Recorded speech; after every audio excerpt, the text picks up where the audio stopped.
This past week, I had the opportunity to speak with a couple more candidates, one of which was Anna Yelaun, who is running for place 6 on the Leander City Council.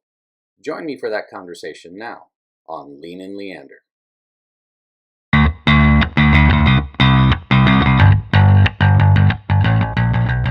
And we're back here once again at the Lantern Media Studios. I am Andrew Naldine, your host here at Lean and Leander, and we continue with the Vote in Leander series. And today, I have the candidate for place 6, known as Anna Yelaun. Yes. Hello, Anna. Hello, good morning. Good morning. So nice of you to make the time here today. I know that we had to kind of work around some schedules, so I really, really do appreciate your flexibility and your willingness to participate. I really, really do. I know this is not the normal thing for a lot of folks, so when you all as candidates make the time, I'm very appreciative. I really do appreciate it. So, Anna, you and I don't know each other. We just met today, right? So we're going to kind of take the getting to know you approach. You shared a little bit with me before we started, but let's start with where you're from, because you're obviously not from Texas, right? Yeah, I'm growing up in Uzbekistan. It's a post-Soviet Union country. Okay. So Uzbekistan, that is, where is that in relation to, I know a lot of people have some familiarity with like the Ukraine, right? Yes. So in proximity to the Ukraine, are you south of the Ukraine in Uzbekistan? No, it's South, Middle Asia. Okay. It's called Middle Central Asia. So close to Kazakhstan, Turkmenistan, Tajikistan, so those countries. Okay, all right. Just so people are a little bit more familiar with it. And that geography, that region, I'm not super attuned to it. Interesting fact, Uzbekistan was in the middle of Silk Road. Oh, yeah. Yes, okay. And the capital was Samarkand. Okay. It's very historical and interesting city. It's now very touristic city. No, I would imagine. A lot of people came and watched, and it's like Bukhara, Samarkand. It's the beautiful cities. UNESCO support them very much. I'll have to add that to my list then, yes. right?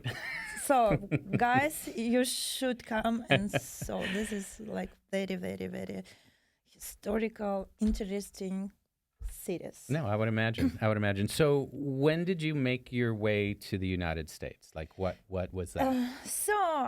I'm growing up in Uzbekistan. So I graduated school there.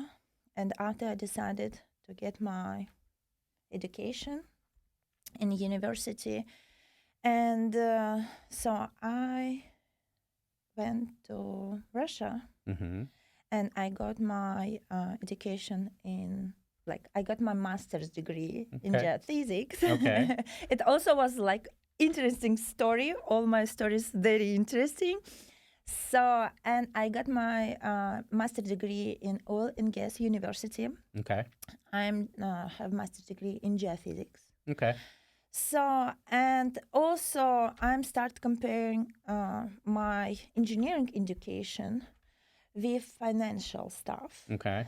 And so started to work and decided so I need to improve my education during my working stuff, and I decided to keep going. Okay.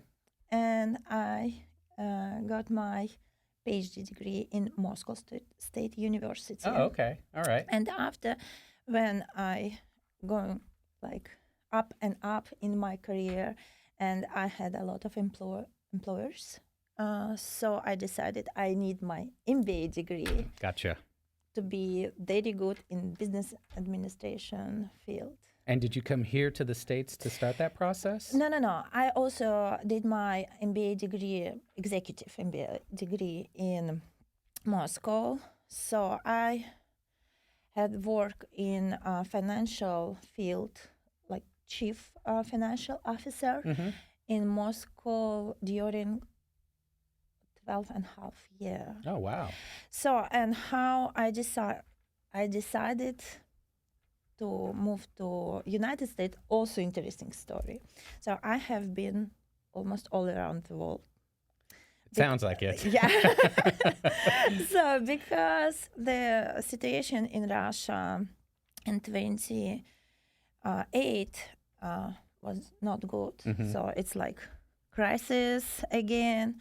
So I started to travel a lot. I have been everywhere in Asia, in Emirates, so in Africa also. And one day we decided to celebrate our New Year in United States, and we started travel to United States. So first place, which was like I visited, it was Houston. Oh, really? Yeah. Because it was a direct flight from Moscow to Houston. Yeah, I remember that. So yeah, and there was a lot of because I was in Houston for 28 some odd years. There was, I remember, it was. Can't remember the specific name of the association, but it was a U.S. Russia kind of like a chamber of commerce. So they still have. Right. And I mean, oil and gas is obviously, that's the thing in Houston, right? And so I'm sure that lends itself to my it. classmates still working in Houston in oil and gas. So, and specific in geophysics, because it's like one of the most important department in oil and gas. So, and after Houston, we went to California, and I saw Santa Barbara. Oh yeah, I love Santa Barbara. Yeah, and it's a beautiful city. I called my parents and said, "Okay, now I know, I feel, very good." Right. So this is like, so I will try, and of course my parents said, "If you want to try, try." Right. So I returned back to Russia, and it was 2014. So it starts kind of the beginning of conflict between Russia and Ukraine, and I understood, so I have to move because I can support Russia in this conflict. So I'm more in Ukrainian side. And so I just packed. Right. And go. Right. Hey, well, So, and I moved first to Santa Barbara. Okay. And I got my visa, student visa first, and I decided to start to learn English. So this is my third language. Third? Yes. So you Russian, speak Russian, Uzbek, and English. Oh, okay. Is there a big difference between Russian and Uzbek? I mean, there is, really. Yes, because it's Turk group. So Turkish, okay. Azerbaijan, All right. and That makes sense. Uzbek people. That makes sense. I'm going to have to bone up on Uzbekistan because I don't know that much about the country, right? So some of these questions will be very naive from that perspective. So I apologize. So it's good. I love like all stories every time. So all my stories very interesting. No, absolutely. I just even the few minutes that we spoke before we started here, I was like, okay, yeah, you're gonna have a lot of good stories. So that'll be good for me, and that'll be good for our audience to get to know you a little bit, because obviously, you know, your journeys that have brought you to Leander are journeys that I'm certain have informed you in many different ways on, you know, how you would approach really any problem or any solution, you know, from that perspective. You have a very unique life journey that has brought you here. And one that I think it's fair to say, and you know, some people may not agree with me saying it necessarily this particular way, but it is an American story at the end of the day, right? Because you've come to America, right? Yeah. And you've gone through the process of becoming a citizen in our country, which can be arduous. I mean, for those of us who were fortunate, I'm a son of an immigrant, right? So my parents came from Mexico, right? But I was born here, right? So I've always been an American from that perspective. So my journey was shorter, but I wasn't, we don't have lineage in America, right? We don't have generational,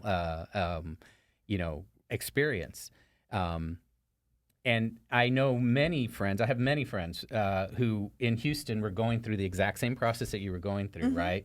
And Houston is probably one of the most multicultural cities in the United States, right? So you have a great opportunity to really get exposed to all sorts of people. And then in your industry, oil and gas, that's very diverse. There's a ton of people from all over the world. Yes. Just because of the industry, right? It's just necessary. So you were telling me, and I think this is a nice thing to talk about, you just, I think within the last year, right? Yes. Received your American citizenship, Yes. right? So congratulations on that, Thank you right? so I mean, that's an much. achievement. I'm familiar enough with it to know that's not an easy process. Yeah. It takes time. It takes time, and in the middle of process happened COVID. Right. So I'm waiting a little bit longer than other people.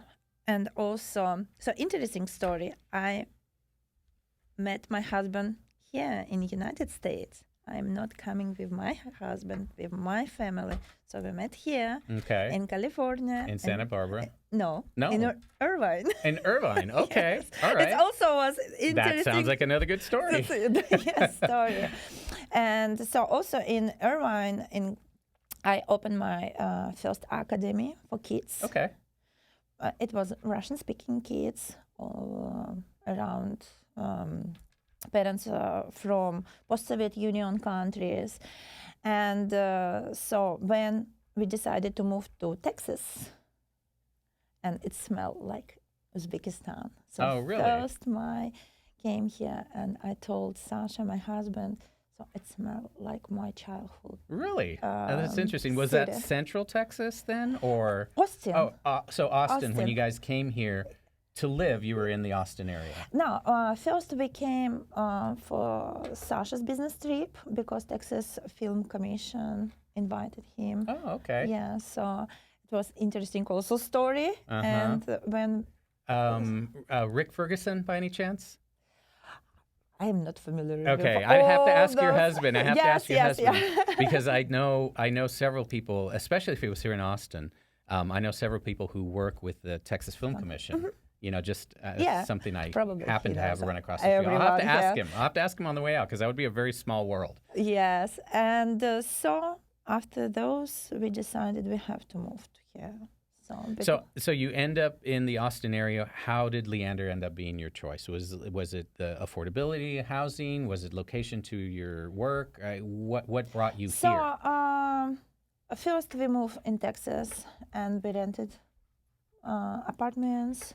So, and it's also very interesting story because we lost everything during the winter storm.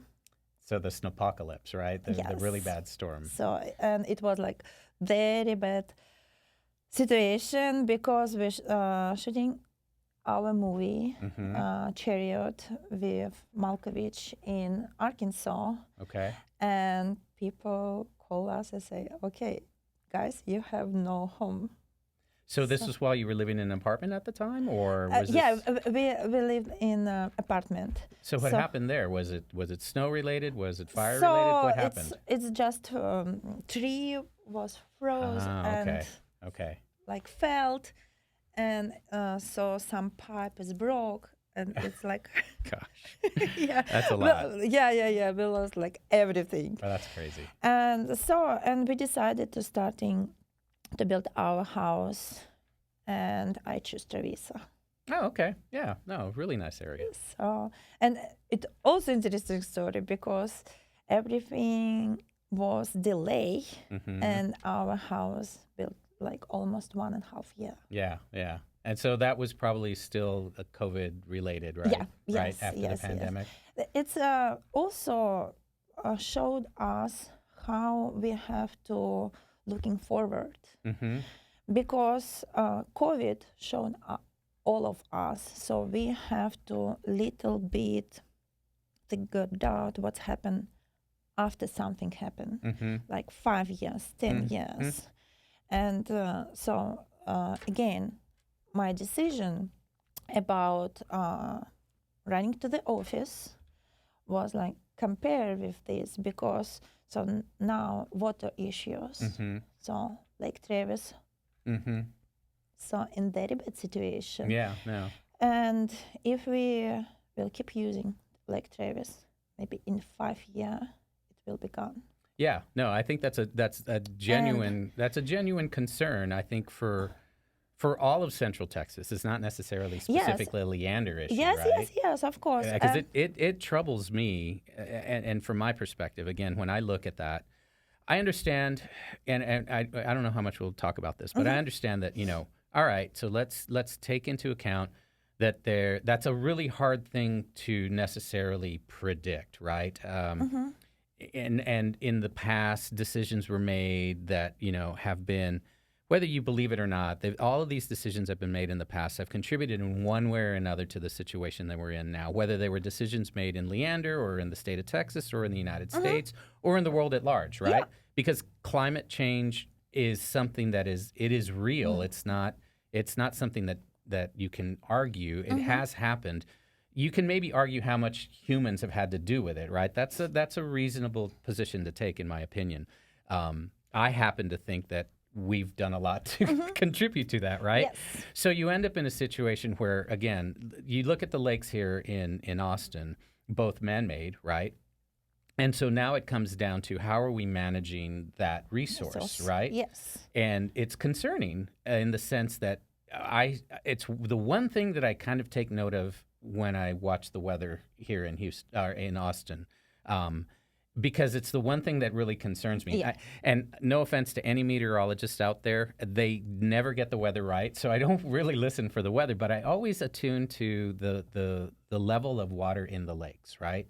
And both of those lakes are well below 50% right now, so that is concerning, right? Yes. Is it manageable? Possibly, right? Possibly, And if yes. we do get a some of these climate rivers that are coming over the United States right now, again, this is being filmed a little bit before the eclipse, so there's a concern about it's going to be raining on Monday, but if we get that type of rain and it's consistent, then yeah, that's going to help a lot. But at the end of the day, to your point, I think it's a concern from a resource perspective, and Yes. and the continued growth in the Austin area, and again in Leander. We are one of the fastest growing cities in the U.S. So those resources start to really play a big role in how we plan. To your point again of looking towards the future. Yes. So I'll make an assumption here, and then correct me if I'm wrong, but it sounds to me like what's motivating you to throw yourself into the public square, which is what you've done, is a concern about the future, right? I think that's maybe a Yes. motivating factor for you. Is Yes. that fair? Yes. So average age again here in Leander, like close to my age. It's middle 13. No, 40, 40s? 30s. Okay. So and people have the same age. Most of them, kids like my daughter. Yep. So, and we should look forward. No, I agree. And I think that's kind of a little bit of an indicator for you as well, in that one of the things that you have done, and I remember from your bio, and I need to pull it up really quick so I can speak to it correctly, but these are some of the, I would say, service-oriented aspects of what you've done in your lifetime, right? Yes. Where you had started the Russian school in California, and then here, I'm assuming here in Texas, it's the Math Kangaroo USA, which I think is really fascinating. So tell us a little bit about that. Yeah. So Math Kangaroo USA, it's not just competition in USA; it's worldwide competition. Okay. So here in United States, we have branch Math Kangaroo USA. So it's Olympic and advanced math competition. So for kids who also look forward to the future. So, and I'm a state director here. Okay. I present Texas here. So last year, my students won. And Worldwide or just in Texas? national. Oh, really? Okay. Yeah. Well, So, and I congratulations. put, thank you, Texas on the map. Oh, very nice. Very nice. So, How many, you said there's a branch here in Texas. Are there multiple locations yeah, that feed into like one Texas group? so it's a lot of right now already private schools who provided this Okay. competition. Okay. So the most kids who attend it's elementary school. Okay. So we still have a huge problem here with middle schooler and high schoolers because the percentage is like 2 or 3% percentage from whole students. So, but it doesn't matter. We keep going. It was this year my 8th Olympiad, which I provided. So this year I provided Olympiad here in Leander, in public library. So the in person was 100 students. Wow. And online also compete 74 students. Okay, so It's- almost 200 kids competing in this. Yeah. How are they aged? Is it age So- bracketed to where? Yeah. Okay. So it's from 1st grade until 12th grade. Okay. So for high schoolers, it's very interesting because the university can get credit if you ranked top 20 in national. Okay. Okay. So students who do participate, and it sounds like there's maybe a little bit of a drain, we'll Yes. say, for your older students. Comparatively, again, you've been doing this for about 8 years. It sounds like, right? So are your K through, let's say 5? Is there a strong participation there? Can you look forward Yeah. and see? Okay, right now we have a few, 12th grade or high school age, but in 5 years we'll have that many Yes. more because they're already participating now, Yes. right?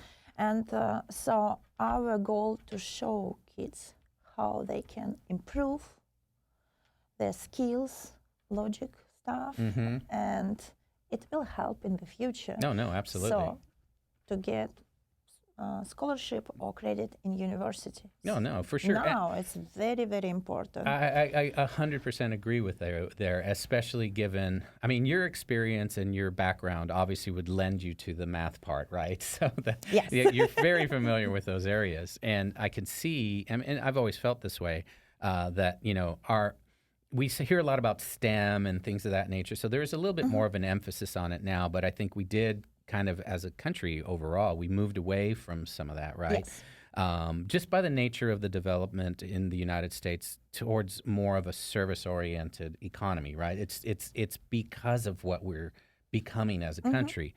However, I think there's a sea change right now, in my opinion, just based on technology and the advent of AI and things of that nature.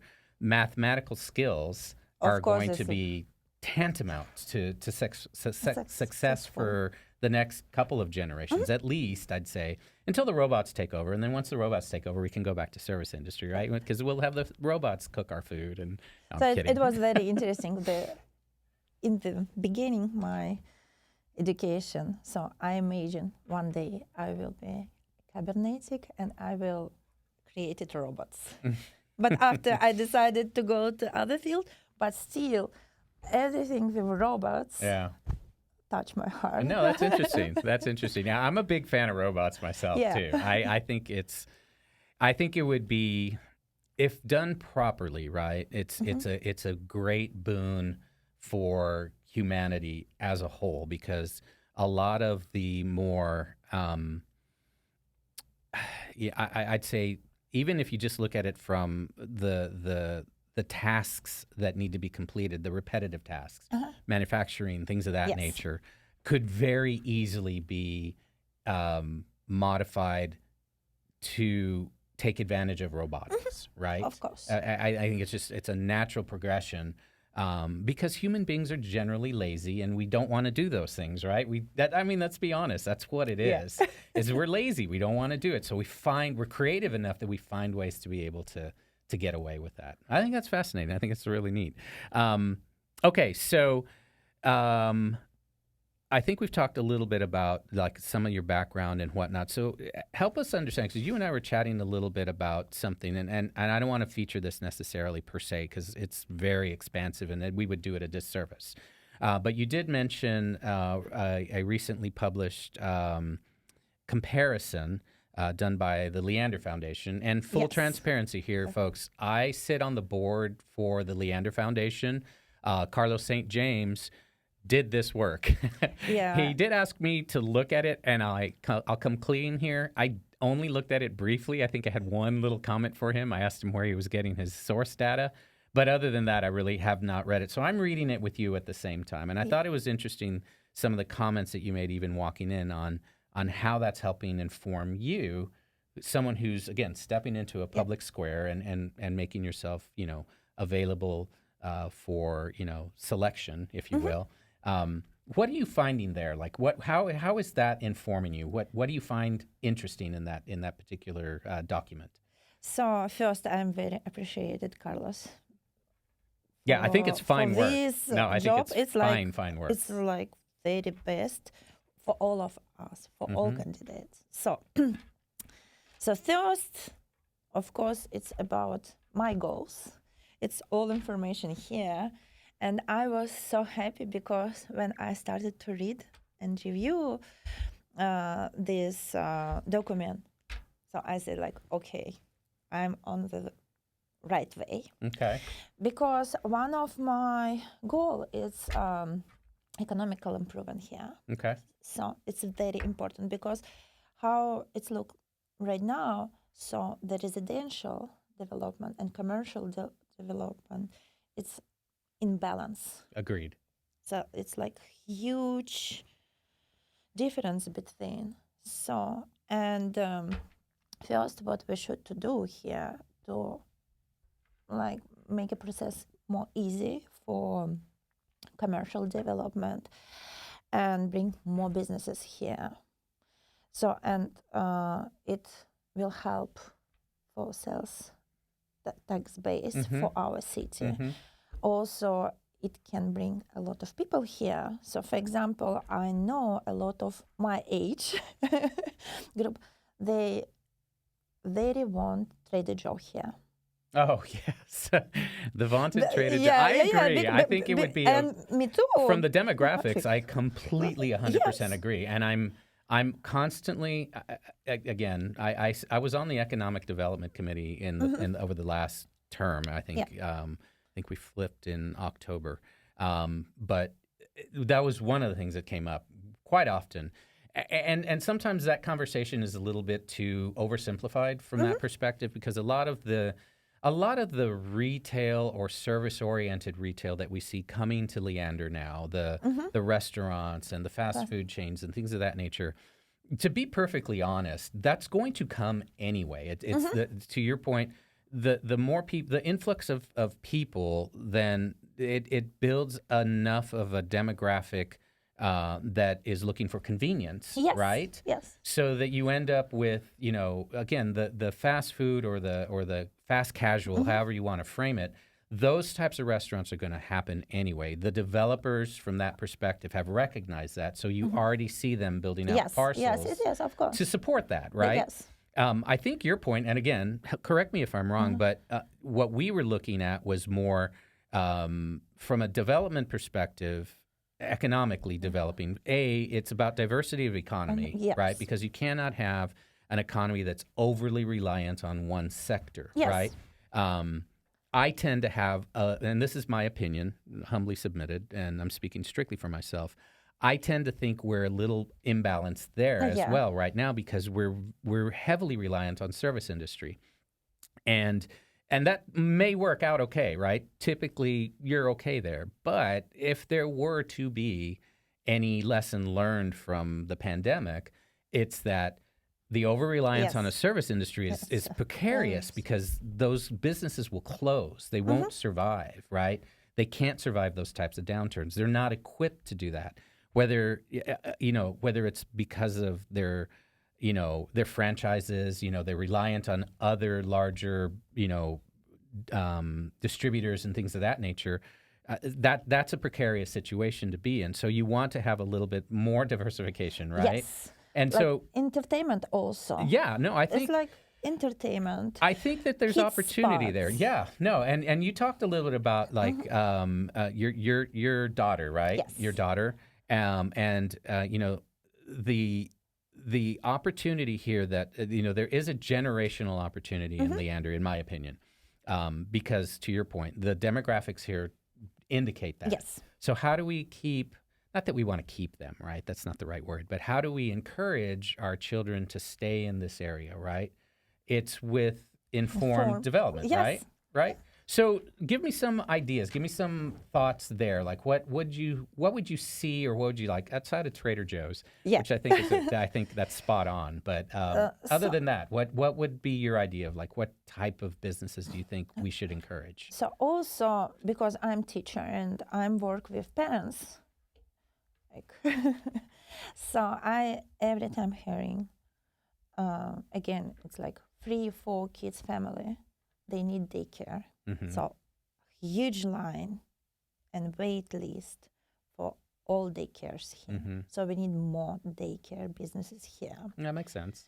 So also entertainment opportunity, movie theaters. So some spot for play zones, like for example, Round Rock, they open Kalahari, but it's so far from here. So we use crossover for athletic stuff. We need something here also in Leander, because people who live in the north of Leander also it's take a time to go Sure. to crossover. Sure. And I also bring my daughter to crossover for ice skating practice, and we every day going to Round Rock for off ice practice. So and I'd like to have here all Right. those opportunity again. So we use our pediatrician in Austin, so we need more like medical professional staff here. So my dentist in Cedar Park, so I need our dentist here Right, close to right. us. So, and in my perspective, it's not just like we should do this for tax base or something like this.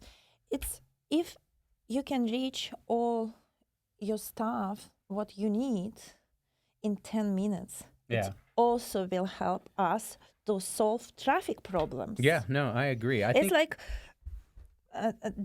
all stuff depend with each other. right. So if grocery store here, daycare here, so I don't need to use my car 20-30 minutes to go to other city. So Yeah. we can solve all this. And also job opportunity. I agree.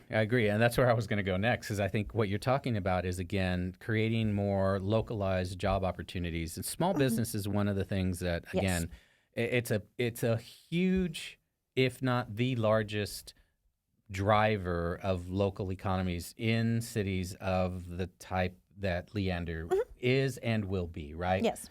Leander is never going to be a center of commerce. It's just not. It's not intended to be. Yeah. We are we're outside of Austin. We're, a suburb, if you will, of Austin. Saw this in Houston. You would probably know this from your experience and exposures in California, right? L.A. in California, like that's where all the corporate headquarters are, but nobody lives in LA. Yes. They live everywhere around LA. And I think you see the same thing happening. It's the same thing in Houston. I mean, you probably experienced that to a degree in Houston. The central business district in Houston, downtown Houston, you've seen ebb and flows there. I was there when there was the big downturn in oil and gas. That's what prompted the city of Houston to diversify the number of and the types of businesses that they have. Still heavily reliant on oil and gas. No, let's not there's no question about that. Yeah. We know that that's the case. But they did diversify enough that they were able to manage the subsequent downturns in the economy. Like the economy in Houston diversified enough to be able to withstand that. I think that's one of the things here in Austin, in the greater Austin area, that there's a lot of, I would say, pretty good diversity. Very tech reliant. Tech has been the main driver in the Austin area for forever. Okay, yeah. And it's only recently that it becomes very obvious to more people, right? But Austin had always been a hub of tech innovation, and you can go all the way back to Texas Industries. That was in Austin, right? That's happening here. So that's been a big driver for a lot of the growth. And now that tech is what it is, it is the big driver for the growth here. So from a small business perspective, we've talked a little bit about service orientation, right? The service industry, restaurants, and you mentioned some smaller business type of opportunities in childcare and in community and entertainment and whatnot. What other small business? You're a small business owner, Yes, right? I mean, yes. so you have that experience. What have you? We should probably go back. How long have you been in Leander now? Because I just realized I haven't asked you that. So in Texas 4 years, in Leander 2.5. 2.5 years here in Leander. Okay, all right. And your main occupation, like what you do for a living right now, is the kangaroo, the math kangaroo, or is it something else? I'm teacher in Tamim Academy, middle schooler teacher. Oh, okay. Yes. Okay. I'm tutoring, so I try to be not, but like I have line, to Right. be honest. So and Texas State Director of Math Kangaroo, and also I have my own academy with advanced math and science. So in that particular regard, do you actively, I don't know how to say this, do you actively recruit for your academy? Are you looking for students to bring in, or do they just come to you because they're looking for that type of education? Yes. Okay, so it's the latter. Yes. You're not out there. You're not out there with, hey, you seem like you're a really good math student. Why don't you come over here? No, I'm just kidding. Kind of this. So and also you just mentioned about tech here in Austin area, like sub-Austin areas. So if we return to California, so Silicon Valley, it's tech and educational stuff. And it's compare what we should do here, and we can create hub here in Leander. Yeah, no. Like take an advanced program to improve, and so it can bring a lot of people here. Yeah, no, I agree. We've talked about, because it's also comparing. We've talked about, so in the past, again, and I'm relying here a little bit on the conversations we've had in the Economic Development Committee. We've talked about Austin Community College, which is obviously right here off of 183, and the opportunity to leverage that. We've also talked about incubators, right? So you're probably familiar with a couple of incubators, I would think, right? I think that's a great idea for a Leander area, because it not only would offer an opportunity to allow companies to grow and find their space, right? It would also be flexible enough that if the economy were to shift to another area of tech or whatever it might be, because right now I would say the primary drivers are obviously artificial intelligence, right? Yes. The chip manufacturing is another area. And then you would look at, I would say, arguably, space and you can kind of see that out here, right? And you got Firefly, you got a couple of space-oriented businesses, right? But where are the support mechanisms for that? Where are the vendors for those companies? Like, I don't know of, and maybe they exist, but I don't know of a source here in the greater Austin area. I know that Samsung's building theirs and stuff like that, but there are companies that build and provide other services within those spaces, right? I think that's a great opportunity here in Leander because of the proximity. And I would argue because of the train too. I mean, it would allow people to not necessarily live in Leander, but come to work in Leander, right? And that's okay too. This is so also very valuable thematic. Valuable thematic here. So we should bring more interesting project to here, and people will come and spend money here. Oh yeah, no, for sure. So not just for living, for spending money to get some stuff from Leander. And we can put, for example, Santa Barbara, also very small city, but it's on the map. So what I exactly want to do, put Leander on the map. You talked a little bit when we were chatting before we started. I think you were talking mostly about your daughter and her participation in athletics, right? Yes. You had some ideas there too. So help people help explain that thought there, right? Help people understand what you were talking to me about as it comes to, because you mentioned Olympic level, and I'm curious as to what you mean by that.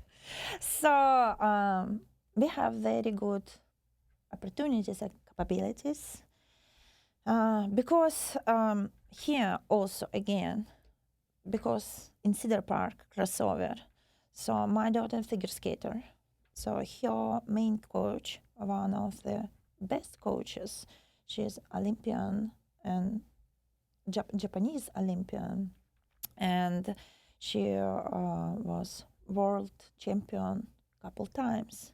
So now she coach my daughter. So, and also we have like a couple other coaches. They all from US team, and also we have very good team coaches in Houston. Yes.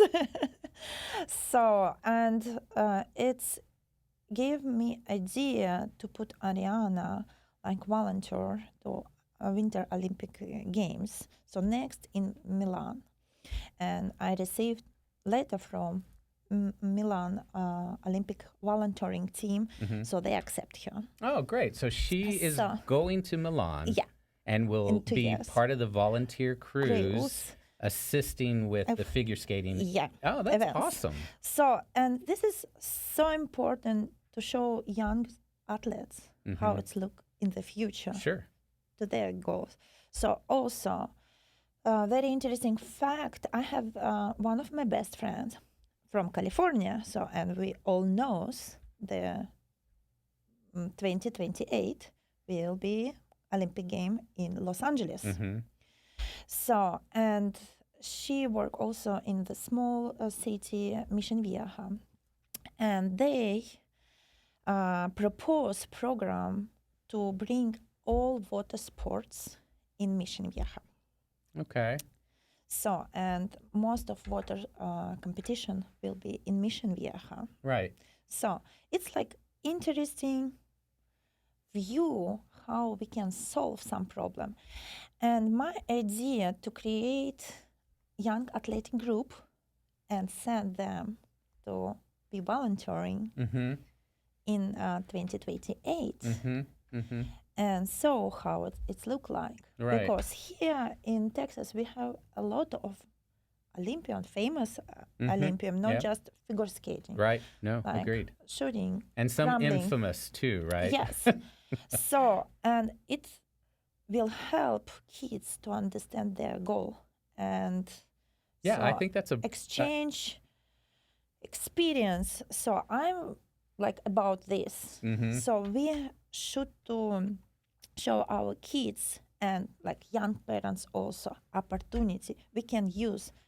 This is look like it's too far, but if you try, you can receive this. I think those are some really, really good ideas, and I think what's interesting in my opportunity to speak with candidates such as yourself, and again, thank you so much for making the time, is that you start to see where some of these ideas are coming from, right? Yes. And you know what I want to try to do here on the podcast is, again, give people a little bit of an insight into who you are and how you think. And I think one of the things that I can take away from our conversation today is that there's a lot of creative thinking to what it is that you're proposing. And some of these proposals might seem a little bit, out of reach today, but when you start to frame it the way that you just did that, right?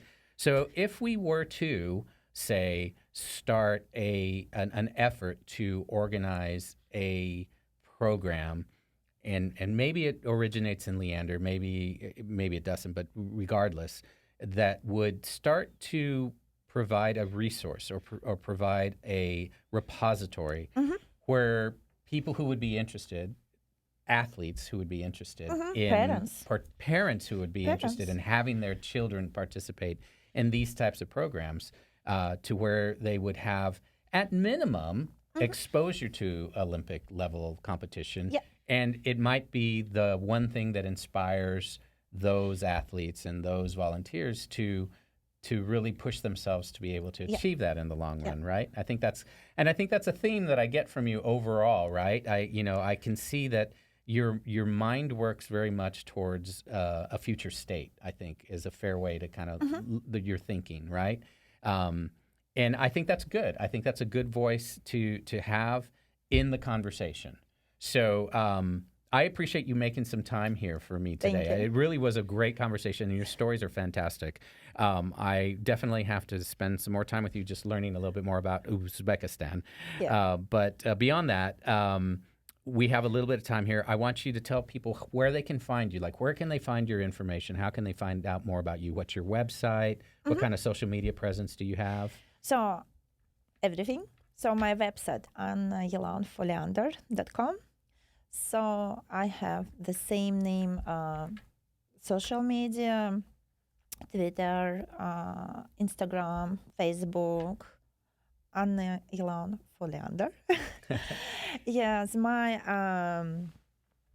mail is annayelaun@gmail.com. So my phone 512-73-96273.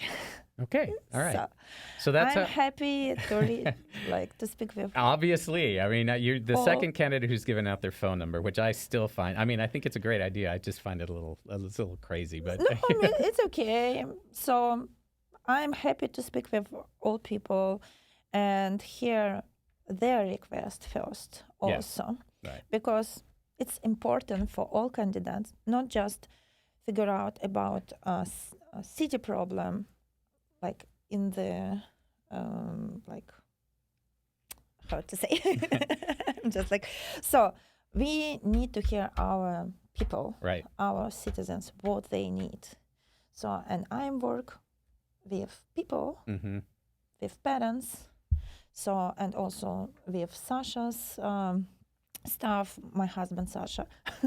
So, and with other parents, women who bring kids to the sport. So I know a lot of requesters, and the first is like safety, education, economic improvement, and of course everyone want water, right, in summer right. period. Right, and you want Trader Joe's too. Yes. Okay. All right. Well, again, Anna, thank you so much. This has been a tremendous pleasure. I really have enjoyed meeting you, and hopefully you, listener and viewer, have learned a little bit about Anna and learned what is motivating her to make herself available for your vote. And she hits on a key point there at the end. You have to participate. So as of this taping, you can no longer register to vote. But if you have registered to vote, we definitely want you to get out and vote. The early voting will start on April 22nd, and then the May 4th, Star Wars, May the 4th be with you, is the day that the vote will actually take place. So it's really, really important to the future of Leander that you make your voice heard. And if Anna is the type of person who appeals to you and you like what she's talking about, then, obviously learn about her. She's giving you her websites. Learn about the other candidates. That's been the effort that we've been making here at Vote in Leander, to give you as much information as we can about the people who are actually running, and then do your research. Find out about the topics that they find their passion with and what they feel is important as we move forward as a city. So I encourage you to do that. Again, Anna, thank you for your time here today. And that'll wrap it up for the Vote in Leander series. We certainly hope that we have an opportunity to speak to the last candidate who we haven't had a chance to talk to, but I'm certainly hoping to get that done here before early voting commences. But again, we appreciate it and look forward to seeing you guys around town and hopefully having a couple of conversations about the series. So I hope this is helpful. And Anna, again, thank you for your time. Thank you. That's it for today, folks. Thank you, and we'll see you at the next one.